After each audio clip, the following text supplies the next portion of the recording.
مصر کا ایک امیر بزنس مین تھا۔ اس کی عمر 50 سال کے لگ بھگ تھی کہ ایک دن اس کو دل میں تکلیف کا احساس ہوا، اور جب اس نے قاہرہ کے سب سے بڑے اسپتال میں اپنا علاج کرایا تو انہوں نے معذرت کرتے ہوئے اسے یورپ جانے کا کہا۔ یورپ میں تمام ٹیسٹ مکمل کرنے کے بعد وہاں کے ڈاکٹروں نے اسے بتایا کہ تم صرف چند دن کے مہمان ہو، کیونکہ تمہارا دل کام کرنا چھوڑ رہا ہے۔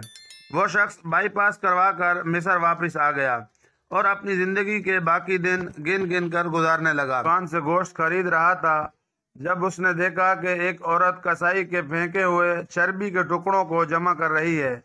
اس شخص نے عورت سے پوچھا، تم اسے کیوں جمع کر رہی ہو؟ عورت نے جواب دیا کہ گھر میں بچے گوشت کھانے کی ضد کر رہے تھے، چونکہ میرا شوہر مر چکا ہے اور کمانے کا کوئی ذریعہ بھی نہیں ہے، اس لیے میں نے بچوں کی ضد کی بدولت مجبور ہو کر یہ قدم اٹھایا ہے۔ اس پھینکی ہوئی چربی کے ساتھ تھوڑا بہت گوشت بھی آ جاتا ہے جسے صاف کر کے پکا لوں گی۔ بزنس مین کی آنکھوں میں آنسو آ گئے۔ اس نے سوچا، میری اتنی دولت کا مجھے کیا فائدہ؟ میں تو اب بس چند دن کا مہمان ہوں، میری دولت کسی غریب کے کام آ جائے اس سے اچھا اور کیا۔ اس نے اسی وقت اس عورت کو کافی سارا گوشت خرید کر دیا اور کسائی سے کہا، اس عورت کو پہچان لو، یہ جب بھی آئے اور جتنا بھی گوشت مانگے اسے دے دینا اور پیسے مجھ سے لے لینا۔ اس واقعے کے بعد وہ شخص اپنے روزمرہ کے معمولات میں مصروف ہو گیا۔ کچھ دن اسے دل میں کسی تکلیف کا احساس نہ ہوا تو اس نے قاہرہ میں موجود لیبارٹری میں دوبارہ ٹیسٹ کرائے۔